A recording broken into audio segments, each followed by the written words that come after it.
हरे कृष्ण राधे राधे। वृंदावन में एक भक्त को बिहारी जी के दर्शन नहीं हुए। लोग कहते, अरे बिहारी जी सामने ही तो खड़े हैं। पर वह कहता कि भाई मेरे को तो नहीं दिख रहे। इस तरह 3 दिन बीत गए पर दर्शन नहीं हुए। उस भक्त ने ऐसा विचार किया कि सबको दर्शन देते हैं और मेरे को नहीं। मैं तो बड़ा पापी हूँ कि ठाकुर जी मेरे को दर्शन नहीं देते, अतः मेरे को यमुना जी में डूब जाना चाहिए। ऐसा विचार करके रात्रि के समय वह यमुना जी की तरफ चला।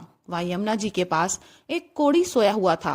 उसको भगवान ने स्वप्न में कहा कि अभी यहाँ पर जो आदमी आएगा उसके तुम पैर पकड़ लेना, उसकी कृपा से तुम्हारा कोढ़ दूर हो जाएगा। वह कोढ़ी उठकर बैठ गया।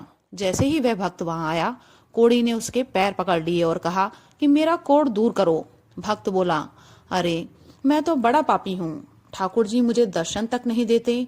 बहुत झंझट किया पर कोढ़ी ने उसको नहीं छोड़ा। अंत में कोढ़ी ने कहा कि अच्छा बस तुम इतना कह दो कि तुम्हारा कोढ़ दूर हो जाए। वह बोला, इतनी हमारे में योग्यता है ही नहीं। कोढ़ी ने जब बहुत आग्रह किया तो उसने कह दिया कि तुम्हारा कोढ़ दूर हो जाए। ऐसा कहते ही क्षण मात्र में उसका कोढ़ दूर हो गया। तब उसने स्वप्न की बात भक्त को सुना दी कि भगवान ने ही स्वप्न में मुझे ऐसा करने के लिए कहा था। यह सुनकर भक्त ने सोचा कि आज नहीं मरूंगा, और लौटकर पीछे आया तो उसे ठाकुर जी के दर्शन हो गए। उसने ठाकुर जी से पूछा, महाराज पहले आपने मुझे दर्शन क्यों नहीं दिए? ठाकुर जी ने कहा, तुमने उम्र भर मेरे सामने कोई मांग नहीं रखी, मेरे से कुछ नहीं चाहा, अतः मैं तुम्हें मुंह दिखाने लायक नहीं रहा।